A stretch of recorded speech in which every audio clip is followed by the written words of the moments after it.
Hello, everybody, and welcome to a wonderful, amazing session that we've got lined up for you guys, which is part of our free and radical creative online series for radical pioneers, hosted by the University of the Underground and Union of Justice. And this session is titled How to Speak Up and Project Your Voice and Get Your Message Out There, with the wonderful Hassun El-Zafar, which we'll shortly get into. But just a brief reminder to everyone that this session is being recorded and that you can also turn on the live transcription if you'd like, which you can see at the bottom and tool at the bottom. And just a brief introduction on myself. My name is Majid, founder and director of Union of Justice, non-executive director of Toad Moon, former politician, and I've got a beige card, a grey hoodie, and I am a black male. Just everyone if you want to kind of engage, put messages in the chat box, feel free to engage with one another, and please make sure that you do put yourselves on mute. That'd be fantastic. And yes, just before we kick off, in fact, I've got something super exciting that I would love to share with you all, if you give me a quick second. So, as part of Tour de Moon, we are giving away bags of money, basically. I'm talking a lot of money. So, it's a great opportunity to get funded and to make a new creative project and feature in the festival. So, you know, maybe you're thinking, I want to create an immersive film. You can receive £25,000 to create that if you want to create a short film. Maybe you want to create a digital piece of artwork. We've got that option there for you as well. Maybe theatre's more your thing. You can do a short play. You can DJ. If you want to write, you can submit to our zine. Maybe you want to be the creative editor of our zine. You've got that option too as well. There's lots of amazing opportunities and lots of money that we're trying to give out to amazing people. So please do check it out. It's tourdemoon.com/apply. And also feel free to please share with all your friends and families. On that note, I would like to give a very special warm welcome to none other than Mr. Hassun El-Zafar. And Hassun El-Zafar is an award-winning creative director and producer with a passion in bringing to life boundary-pushing stories and engagement programs for underrepresented audiences. He specializes in community engagement, science, art fusion, and decolonial narratives. And not only say that, he's also a science teacher in a former life, and he's somebody who's deeply rooted within his community and active in politics as well. And Hassun, thank you very much. It's a great pleasure and honor to have you today. If you can visually describe and introduce yourself, but also if you can kind of just, I know I briefly just kind of did a very short introduction, feel free to kind of elaborate and kind of really just let us all know how we can create, how we can really just speak up and use our voice to get our message heard. First of all, thank you ever so much for that introduction, Majid. You probably give me too much attention. But I am Hassun. I'm an Asian, British Asian. Well, you can't really see the British part. A South Asian male with a longer than usual beard, black beard, and curly hair. I'm currently wearing a white shirt and a red t-shirt, and I'm sitting in my family home in Sheffield. So that is me. First of all, I'd like to thank everyone for choosing to spend their Friday afternoon 6 till 7 here in this wonderful workshop. And what a wonderful creation it's been to kind of see the week go by and all the fantastic how-to workshops which have been delivered by Tour de Moon. So kudos to the team that delivered it. Majid, I have some slides that I could share if I can do that. I'm not sure how that can be done. Can I share my screen? Fantastic. Yeah, if you hit that big green share screen button. Yeah. I'm just gonna find the right one to slide, and then let's go.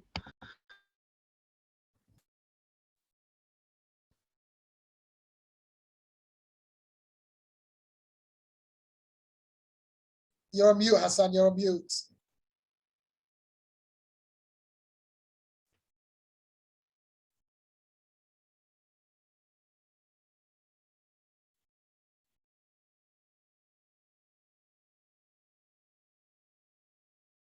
Hello, hello, Hassan. Is it me? Did you mute yourself? Oh, that's so strange. Can you hear me, Ayana? Yeah, I can hear you. Hassan, we can't hear you. Huh. I'm just to stop sharing and just. No, try that again. Try that again. Try that again. We can hear you now. Try again. I'm going to share. Try that one more screen. time. I'm just going to go to the tab that I want to share. Share. Nah, you're gone again. Darn. That is so bizarre. Try unmuting yourself. Try speaking. Hassan, all right, yeah, it's something bizarre that's happening. Something bizarre happened. I don't think you've updated to the latest Zoom. Is my opinion. I was going to say, if you just send it to me, I can share your screen. Yeah, we can do that. Let's do that. Yeah, because you put the effort into making a PowerPoint presentation. We gotta put it on show. You know, I feel like people have got high expectation of these slides now. Nah. No, it's not about the expectation, it's the effort that you put into it, basically. Oh, thank you, Majid. I've sent them over, but what we'll do, we'll via email. Is it via email or via chat? Yeah, via email, hi@magidmagic.com. Okay. So we'll just begin. And to begin with, I'll just introduce myself and who I am. I think Majid gave me an introduction, but I think for the sake of the workshop, because I'm going to be talking about the way I've interpreted this, how to find your voice and project your message, I've really kind of gone into kind of a deeper kind of meaning of what is a voice, what is our voice, and what does it mean to find a purpose. That's how I've interpreted it. And then your message being almost like a campaigns angle that I've looked at the term message. So thank you, Majid. Can we go to the next slide? Brilliant. So that just a couple of images of what I do. So I started my career as a science teacher. And being a teacher, you inherently, one of the inherent roles of I believe, of being a teacher is enabling students to find their voice, enabling them to understand that they can speak up for what they think they believe in, what they believe is important to them.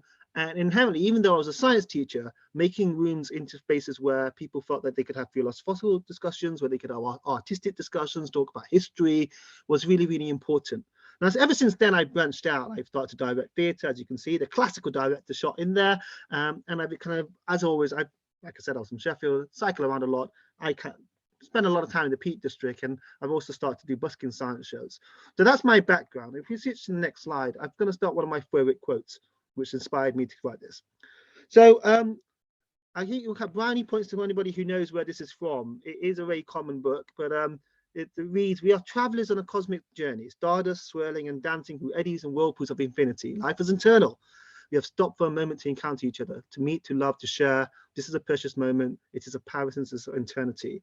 Just out of curiosity, maybe like a Zoom poll, do people, and maybe in the chat, let's do it in the chat, do people know where this quote is from? I'll give you like a minute.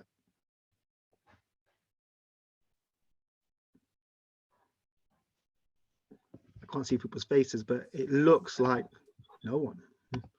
That's interesting. It looks too difficult. I couldn't tell you what that was, to be fair. So that is a quote from The Alchemist by Paulo Coelho, right? And I should have known that. Sorry, continue. I know it's a very popular book, and you know it's not the most like I'm not going to claim that I'm a literature genius for reading that book, but like it's a wonderful quote, because I think what it does, and I used to have this quote up in my classroom, it allows you to understand the preciousness of the moment that we have right now. And our existence as human beings on this planet isn't something quite small. It's actually something that has taken millions of years to happen. And this moment right now that we cherish and we are benefiting from will never happen again. And the encounters that we have with people and the things, the messages that we pass on are usually something that will stick with them forever. And Maya Angelou had a beautiful quote where she said that people forget what you said, they forget what you did, but they never forget how you made them feel. And I think your voice is an integral of how you make other people feel and what you do for your surroundings. Can I go to the next slide? So let's go. It's a really odd question. You know, how do you find your voice? How do you find your purpose? And I thought to first of all, like, let's start with the most outlandish thing, because I taught kids, and the wonderful thing with children is that they have absolutely amazing imaginations, and I feel that actually school plays a really inherent role in actually hammering that imagination out of them. It's another probably another workshop for another day about what school does to children. But the first thing that I would refer to is that what did I want to be when I was a kid? What did I, and I think that maybe as children, we don't actually know. We're actually, you jumped slide too quick, Majid. Well, maybe as children, we are basically, you could argue that we're socially conditioned to think that actually certain jobs exist. And when we go out, we find that actually there are more jobs than we actually ever imagined. And that's certainly the case. But maybe if we think about what did we enjoy doing as children? I know certainly as a child, I really enjoyed writing stories and acting them out myself as a solo person. I really enjoyed then making mock documentaries in my garden about imagining that there were foxes and making like David Attenborough style documentaries about them, right? That was something that I enjoyed doing. And it's only now that I reflect upon what I actually enjoy doing now as an adult, teaching science or presenting or in creating theatre and in boundary pushing experiences, working in communities, I actually go, actually, this has a lot of purpose to actually what I enjoyed doing as a kid. So that's one of the places where I thought, actually, this is where I could sort of start to find my voice, but it's not enough.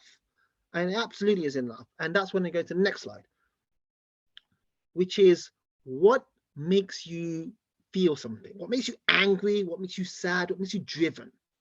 And I think angry is a good one to go with, right? Because there is so much happening in the world right now. And certainly as a young person growing up, there's an integral thing that actually goes, and Magid's from Sheffield too, but I could just describe very quickly. And I think this is certainly not unique with Sheffield. This is certainly the case in many, many parts of the world, right? Sheffield is a city of two tales. From one area of the city, you have green, lushing, beautiful fields, the ones that you saw in the picture above. And then you have the other side of the city, which is grey, industrial. And I just happened to live in the grey industrial side of the city. And every day I'd catch a bus and I'd go to this other side of the city to where I'd go to school. And I couldn't believe all the things that I saw which were different. And actually, what made me really astounded is that all the inequalities that I was seeing, all the disparities in wealth, all the disparity in opportunities, all of them were preventable. All of them were preventable. When I grew up in a society that told me that the local library had to close because the economy needed it to close, I was like, that's BS. How is that even possible? And that made me angry. But you know what? You have to channel that anger. You have to channel that anger, find somewhere to put it, which makes it a meaningful thing that you think exemplify, and actually use that anger to make it your voice. Another example I can give, personal experience, right, is I've never been to the coral reefs. I have never been to the coral. I'd love to go so, but pandemic makes it very difficult to do so. But I read Naomi Klein's book, No Is Not Enough. And it came out post-Trump 2015, very political book. But actually what made me very emotional was when she was describing the coral reefs being destroyed. And I think as a science teacher, that made me very emotional, made me really sad. And I just go, okay, if I'm going to find purpose and a voice in my art, what's the first thing that I go to? I go through the things that make me angry, but also the things that I feel that actually make me feel that actually quite emotional. I'm also very angry the fact that actually with the whole of my British school curriculum, I was never taught about the fact that actually the British colonized India for several hundred years. I'm also very angry the fact that actually, no one ever told me that Spain for a long time, for 700 years, was predominantly a Black African country.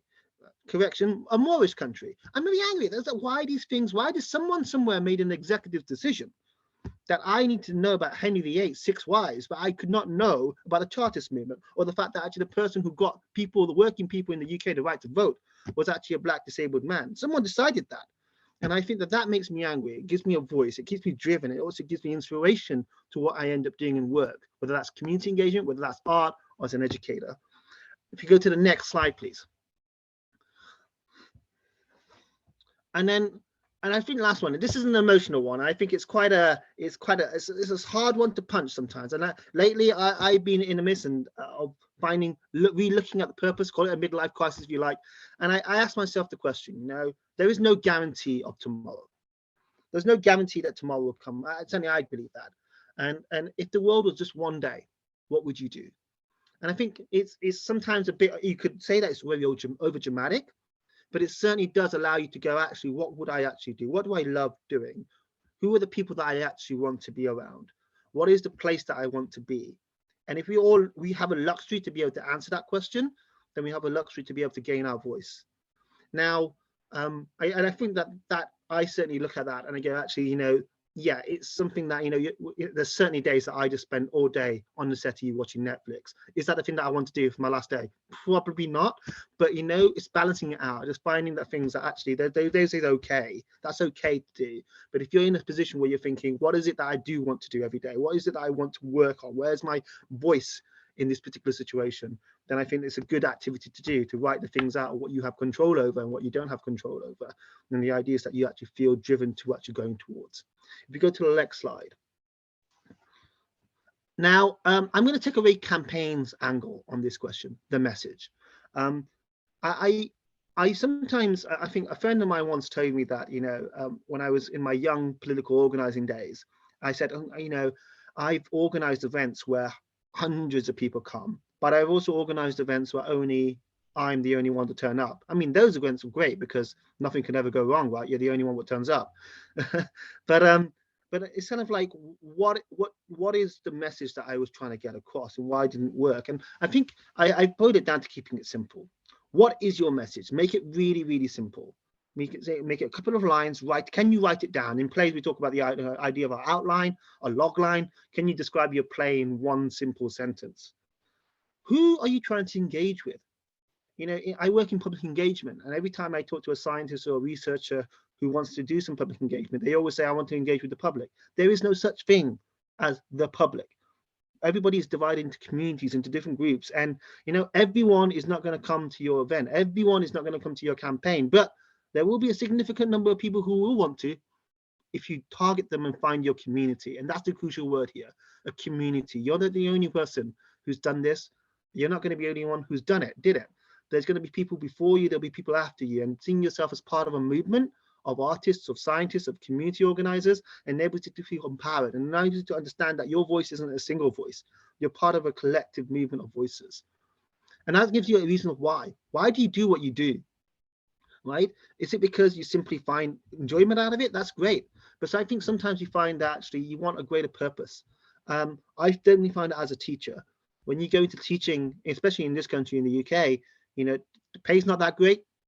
The job is long hours. And what gives me a purpose to be able to go back into the classroom every day and deliver a fantastic, phenomenal science lesson is the idea that actually I want children to know and have a fun time. The idea actually knowing preciousness of time and thinking, if I have control over someone's life for 1 hour, I'm going to make that good. That hour has got to be a really, really good hour, because that's what I would ask for. And how are you going to do it? Someone said to me, Malcolm X was able to get his words out to thousands of people with no Facebook, no Twitter, no Instagram, no internet. Martin Luther King was able to organize thousands of people. Audre Lorde, all these great icons that we look at and we refer to, they did it without any technology, any internet. And I think we live in an era where connecting people is actually easier than ever. And yes, it's not going to be a simple thing as just putting a tweet out there, but you certainly do if you actually train towards looking towards ways in which you will find your message out there towards a community. I definitely do think that whatever the message is, there'll be definitely people out there who'd want to listen to it. And then the final is when. I mean, people argue, why not start now? And certainly is. The best time, maybe I planted an apple tree, and my grandfather told me a quote. He said, the best time to plant an apple tree was 10 years ago. The second best time is now. And I think that, one could say that about anything, right? The best time to start anything would have probably been a while back, but the second best time is now. And I think that is, I think with anything that you're trying to do, especially if you're trying to find your voice and project your message, there was always going to be uncertainty of fear. And even if it's something that's literally trying to find your voice, you're sitting in a work meeting and you're thinking, should I say this? Do I feel like I have the power to say this? The question is, when are you going to? And I think I'm certainly somebody who constantly kicks things into the water, constantly goes, maybe next time, maybe next time, maybe next time. But you know what? I take it with a pinch of salt, because I think looking back, I certainly don't regret the things I did, but I do regret the things I didn't do. And I think that is, I think it's definitely going to people who have much longer than me, they say the same thing. And lastly, I just want to end on one of my favorite quotes. If you, this next slide, please, Majid. Is stop acting so small. You are the universe in ecstatic motion. That was by Jalaluddin Rumi. It's probably been anglicized because that's the anglicized version of it. He probably said something much longer, something probably more poetic and probably something more spiritual. But nevertheless, it's a good Sufi Rumi quote. And I think it is quite relevant in an era where so many of us are told that we're insignificant, in an era where so many of us are felt to be so small, in an era where things are happening all over the world, and you can feel so locked in and feel actually, how can I possibly make a change? I think just remember, yes, you can make an impact. And whether that impact and whether that is just from one person, that's more than enough. And when we say the world, whether that world is literally your street, that's enough. Whether that world is your city, that's enough. If that world is your country and it was beyond borders, then that's enough too.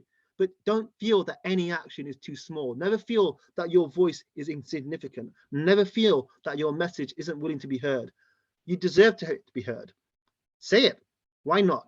Life is too short to think that actually you can't say what you want to say and you can't do what you want to do. And if you have the ability to do it, I would probably remind myself before anyone else, go do it. Be brave, because look values the brave. And that quote for me really, really resonates, because the idea that, the universe, the whole universe is inside you, quite literally. The atoms that make you were once in the stars. They were once orbiting around planets, right? Quite literally, if you want to be really literal about it, the atoms that make you are mostly empty space, which leads literally where it might be holograms, but let's not go too far into science. Nevertheless, I want to say a massive thank you to everyone who's come to this workshop. I hope it's been useful. Do stay in touch. My name is Hassun El-Zafar, and this has been How to Find Your Voice and Project Your Message. Amazing. Thank you so much, Hassan. Oh yeah, like so many things to unpack, in all honesty. I think one of the things, first of all, great choice in quotes, by the way, from Rumi to Maya Angelou to you name it. But one of the things I just wanted to ask you, Hassan, is there'll be some people that are kind of be watching this and some people that'll be watching it online that'll be thinking, well, some people just be thinking like, well, I may be a bit too insignificant. There's so many other voices out there. How can I compete? Kind of thing. So sometimes people think that there's only a limited amount of ears, so not every voice can actually be heard, kind of thing. So how would you kind of go about giving advice to somebody that kind of feels that their voice doesn't count, or their voice is in the arena of what they are passionate about? There's like we all kind of get it. Well, there's no point me talking about it. There's no more point me doing it because there's X, Y, Z kind of thing. Do you know what I'm saying? So how would you kind of really just talk about it? Because whether that be they would find their own niche, or the fact that everyone's voice is unique, nobody's got the same exact experiences as you. But if you kind of just shed some light on that, that'd be great. Well, first of all, Majid, I don't want to sound too preachy on this topic, right? Because I think that we can preach, brother. Preach. I can sound really Messiah-like, and I know my hair's getting slightly long, so I might even start looking a bit like a Messiah. But I'm not. I can't give all the answers away. But what I can say is that there's look. I think too that we are interpreting your voice as a literal, like me speaking voice, and that's not always the case, right? I mean, in fact, it's never. Most of the time, it's not the case. There are so many different ways to kind of explore this idea of voice, right? And I think that if we look at art and art forms, just looking at like the different ways that you can display thoughts, feelings, and juxtaposition of interpretations of different matters is up there, right? Whether that's through abstract art, whether that's through projection, whether that's through sound, whether that's through movement, whether that's through monologues, whether that's through, just sculpture. And I think that is the understanding that actually sometimes with your voice, everyone will take a different interpretation to what you've actually said, right? Maybe I recently just wrote a play in No Planet B, as you know, and one of the weird things of talking to audiences afterwards is that audience was saying things like, "Sad, this is what the play meant." And I was like, that's a better interpretation than me when I wrote the play. but that was just a really wonderful thing, is that people will always take your art in so differently. And my frank answer to that is, there is also rather than actually thinking of this individually too. So there's many different forms of finding a voice. I also think that there's a power in collective voices, right? And the idea that there are many things that people believe in. Well, let's just go like, let's talk about fair pay, for example, right? And it's the idea that actually that we would not have fair pay, or we would not get anywhere near minimum wage in this country if it not been for the trade union movement. And the idea that actually collective power, the idea that actually, a bus driver in Sheffield has more in common with a bus driver in Madrid than either of them have in their political leaders. And that idea of collective voice is a really, really powerful phenomena when it comes to actually addressing social issues. Because if we think about it, a lot of the issues that we're trying to address, they cross borders, they cross different cultures, they cross nation states. And I think that there's absolutely the ability to actually think, I don't need to be on this alone. There are other people going through the same thing as me, and we can organize together. We can create messages together. We can combine our talents, combine our resources, and we can amplify things like we never thought we could do before. And I think that that's definitely an important aspect of mobilizing, organizing, and understanding how you create movements. Because a movement isn't created by a leader, it's actually created by the first follower. The first follower is the most important person in a movement, right? And I think it's the idea that actually, that, yeah, you're never going to be, if you got a voice and you've got, well, everyone has a voice, but I guess if you have a message and you really want it to be heard, you can be certain that actually, if it's a good message, which I'm certain it should be, there'll be somebody else out there who would want it to be heard too.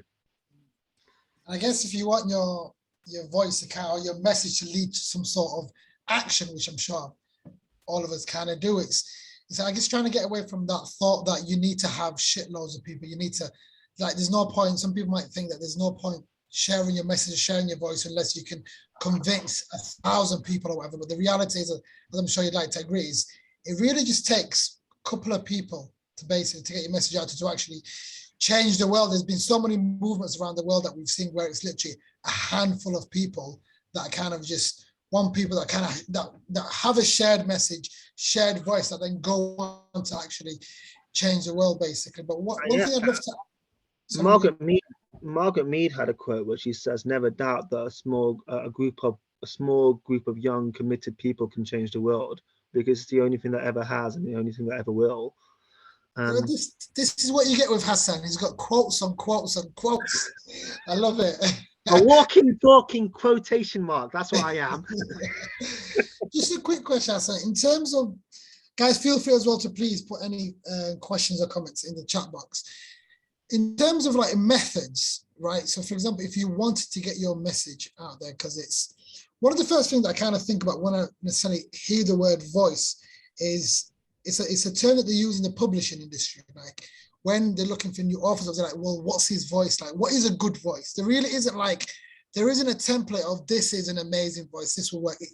It kind of more stems from authenticity. And I think that's what a lot of people kind of really look for is the voice authentic? Like, is it coming from a place of integrity, a place of truth seeking, basically? So it's a big part of authenticity. But in terms of mediums you can use, like what would you say you find that there's some mediums that work better, whether that be written voice, or that be like using it to project, using it like to record, or what are the best mediums to get your message out there? I'm sure you'd probably say it depends on what you're working with, but it's for somebody that's basically now thinking, well, I don't know, I want to get my voice out about this, I want to get my message heard on this, but what is the best way? Should I make a TikTok? Should I bake some bread with the message on it? Like, it's, what do you well, think? I guess, look, I think my response would be like, you would only be able to find the true answer to that when you know who you want the message to get to, right? Who is your audience? That is like, and it may be that your audience is yourself, in which case, right, go for it. If you feel that actually you want to make TikToks actually kind of spread a message to yourself, you want to write diary, and in fact, here was a diary, people record for themselves. And I think like the idea that, there is I think that is, it comes with strategic thinking, right? When you actually go, I've got a voice, but I want to, who do I want to tell that to? And like I said, in public engagement, it's always a question of who is the audience, where is the audience at, and who you're trying to engage with, and where will you find them, and what what method of engagement is going to best resonate with them? That is a question that I would respond to. That's my little brother just casually getting involved in my seminar. But that is to answer your question, Majid. That's the way I would take it. I mean, I'm open to. We've got something in the chat. This is interesting. Yeah, it definitely does. Kelsey, and do you want to just come off mute and just ask your question, if you'd like? There's no, if not. I can read it. So Kelsey asks, okay, so my voice can be loud. And oh, she goes 2 secs. Amazing. Okay, let's get hear it in. Kelsey's voice. Let's Can't go. wait. I'm sick of hearing my own now, so let's go with it. Joe, okay, so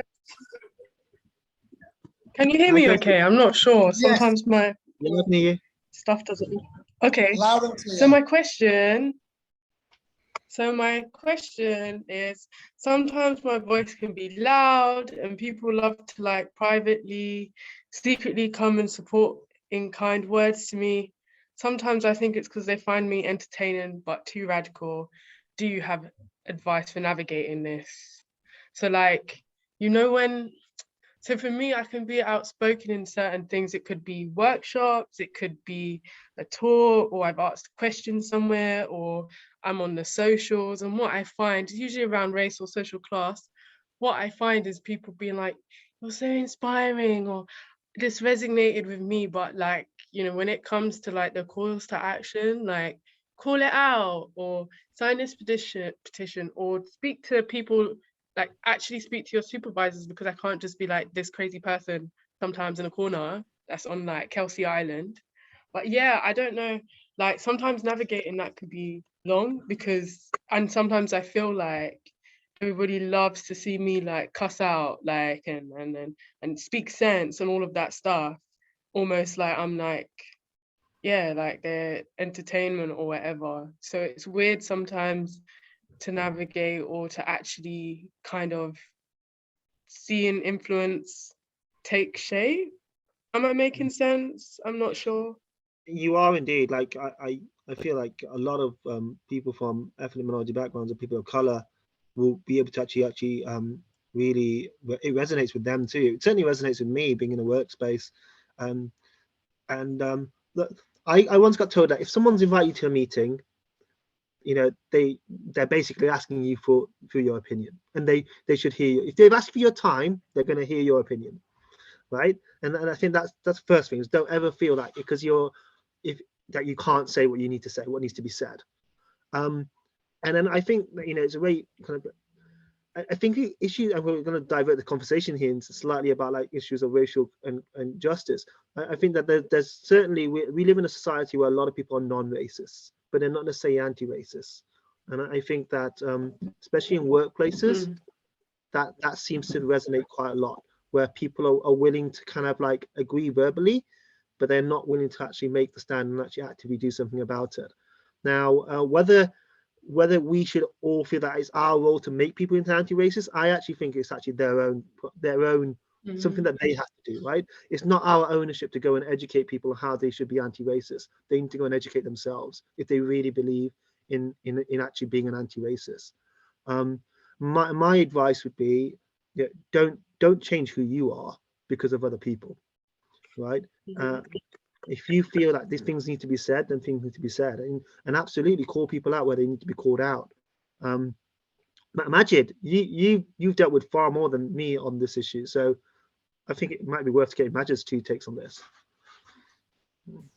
Yeah, the reality is not everyone's gonna necessarily agree with you, or I don't know. For me, it's just been, I've had people that have told me, well, Majid, you know what, you should, tone it down a little bit, kind of thing. I'm like, well, no, I haven't necessarily got the privilege to tone it down, like, especially when it comes to causes like I mentioned, class, like racism, migration, whatever it is. And I think it's, I don't know, I feel like if I've got one of the privileges, I have got a voice, I have got a platform. We've all got some God-given talent and God-given space, and I guess it's trying to make use of that, basically. And we've got, have I frozen? Hello? Hello? Yeah, we can hear you fine there, it's fine. You're good, Majid. Have I frozen? Sorry. not okay. So we've got a wonderful question from Layla. Layla, do you want to just come off mute and ask your question? Yeah.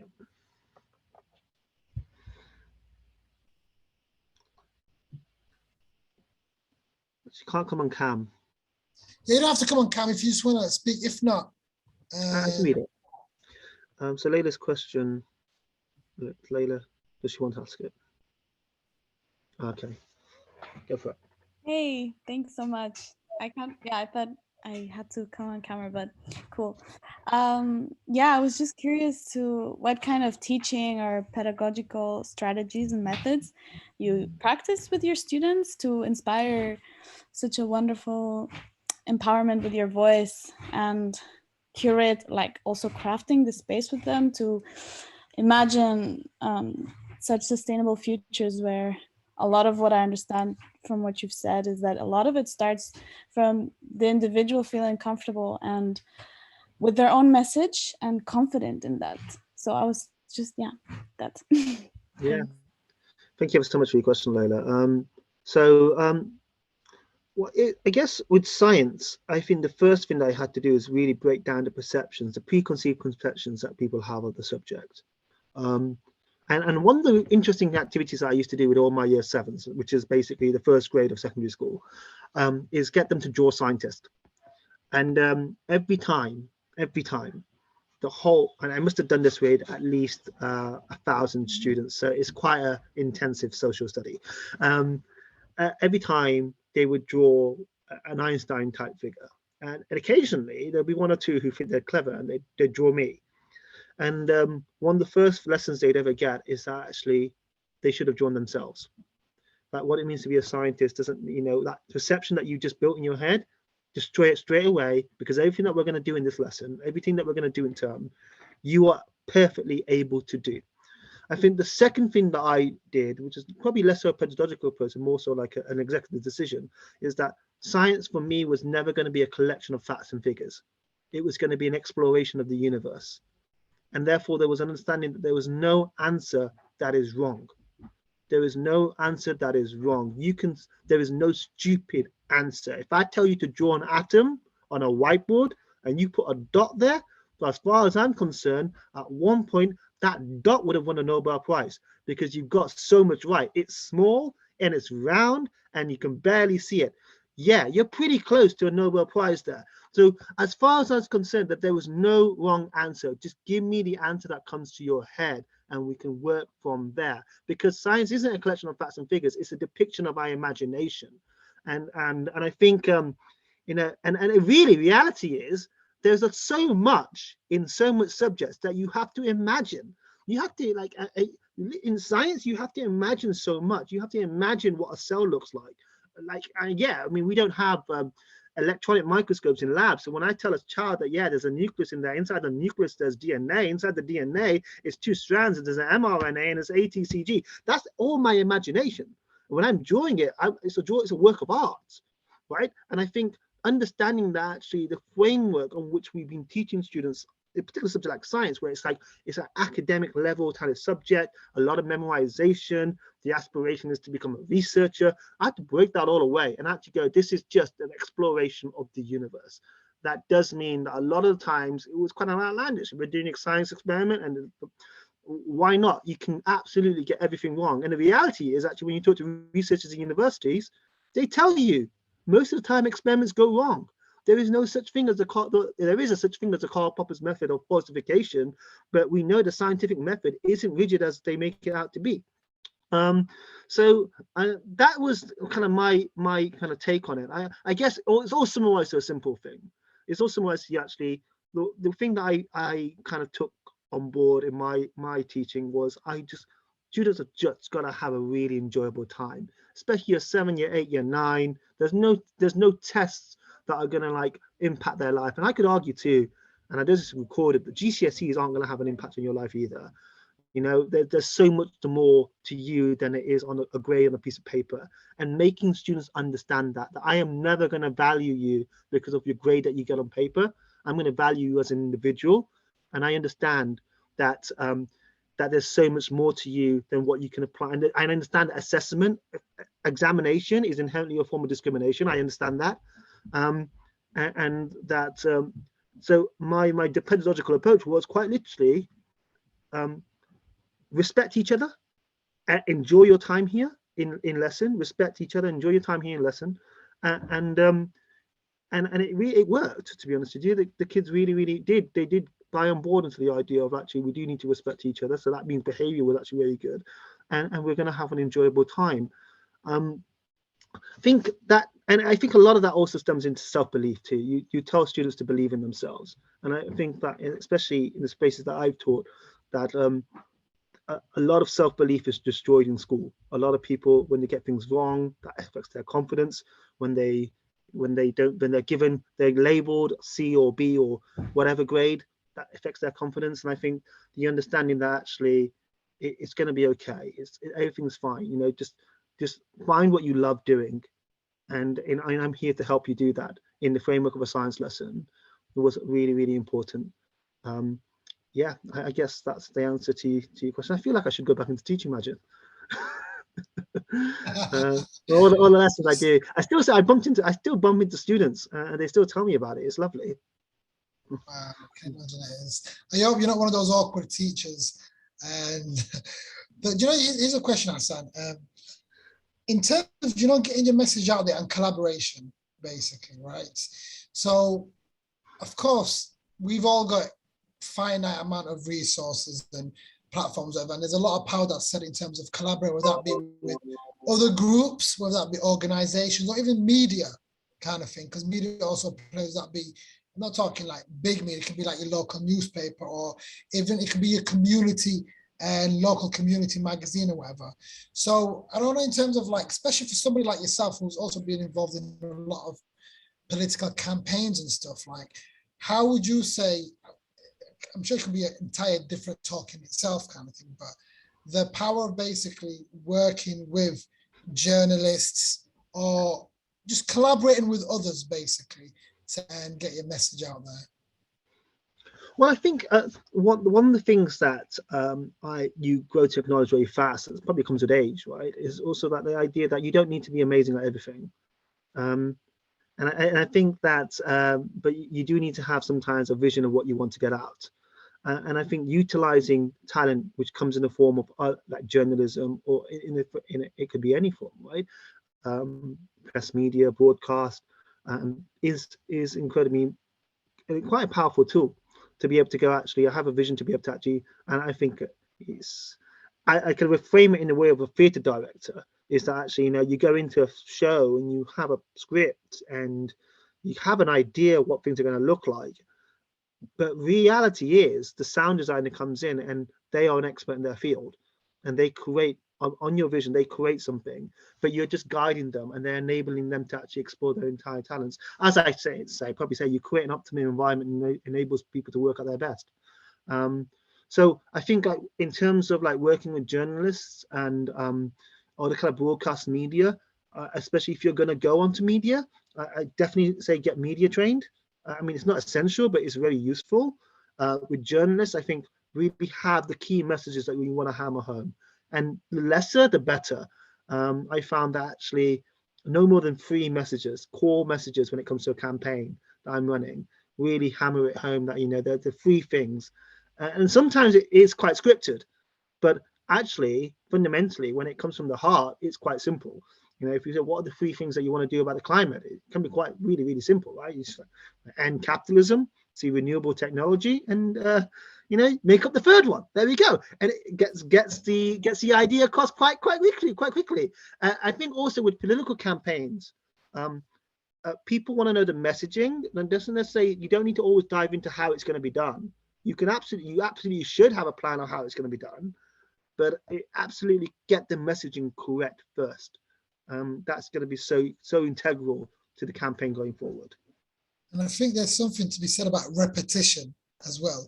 You see a lot of politicians basically just constantly, because they know the reality with any interview or whatever, they're going to use sound bites.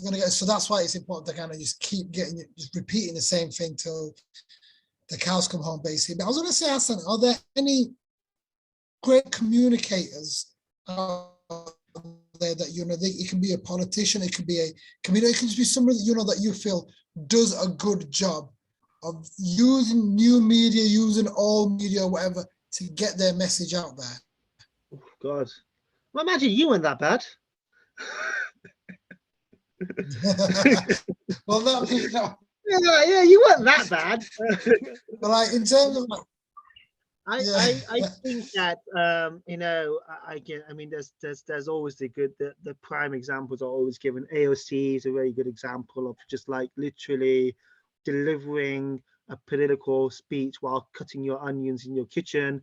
That's political power, that, you know, and I think what's interesting when you get to that level as a politician, I think there's more to just going, for example, I'm not standing at a picket line.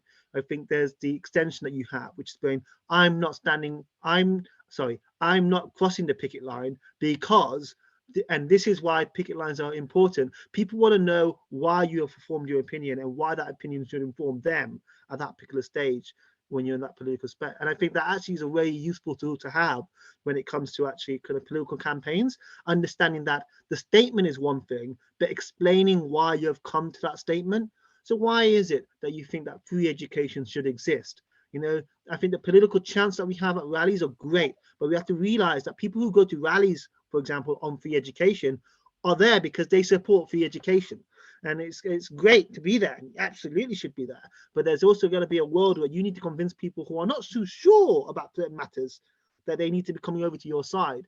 And I think the way that you communicate the with echo them, chamber, I suppose. exactly, and the way you communicate with them is integrally important. And I guess too, you need to do it from a very principles perspective. And Malcolm X had a great quote where he said, "If you don't stand for anything, you'll fall for it. If you don't stand for something, you'll fall for anything." Right? And it's just and I think this is where I think the centrist political field comes quite interesting, where they start to concede loads of stuff, and they feel that that's the only way they can win elections. So I don't necessarily agree with that school of thought. I think that actually you can convince people that actually free education, free healthcare, free housing is a right to every human being. I don't think that we need to live in a world where we just simply reduce homelessness. I think that we can live in a world where we can end homelessness. I don't think that we can live in a world where we reduce the amount of refugees. We can live in a world where we end the ability for anyone to become a refugee, because we have a caring world built on empathy.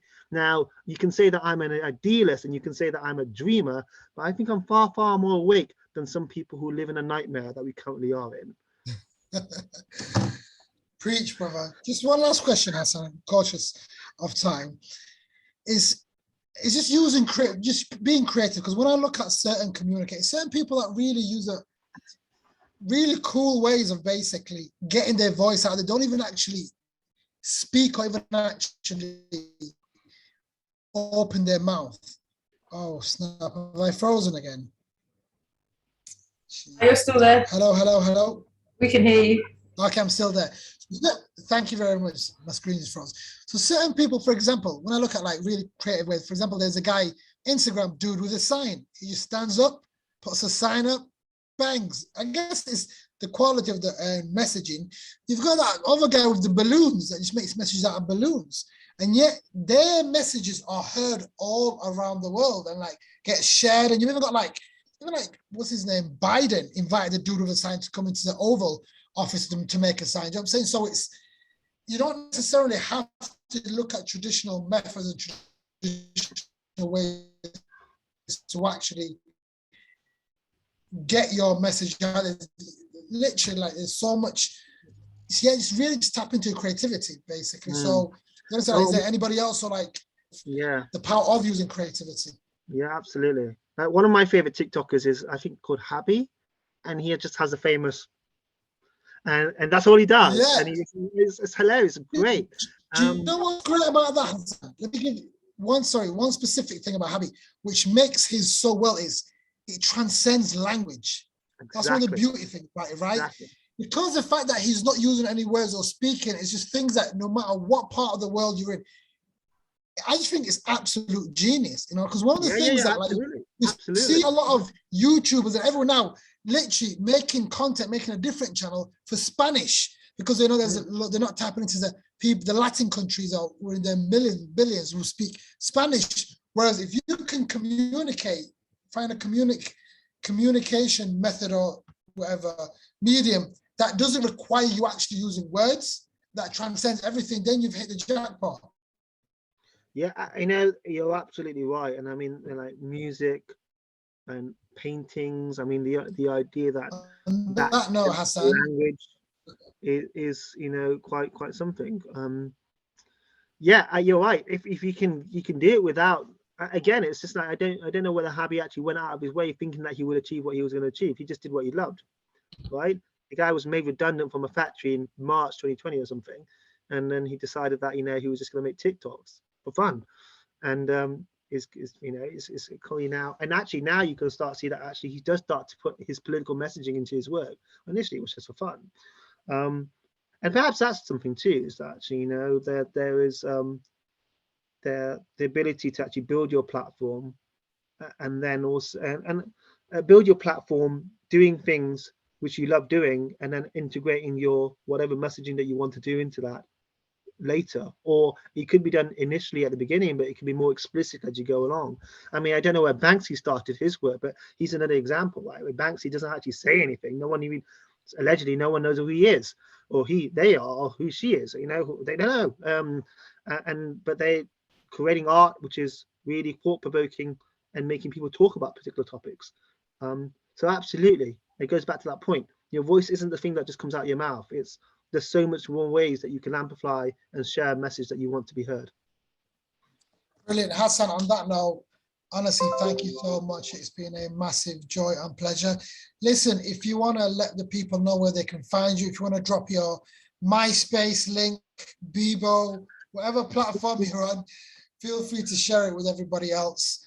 Well, I've shared my Twitter and website on the chat, folks. So do connect. It'll be lovely to be able to connect with you all. And again, thank you ever so much for coming. And I hope you all have a wonderful weekend. And of course, as it's approaching the Christmas break, I hope you all have a wonderful festive season. Brilliant. Thank you. Stop recording now, Ayana.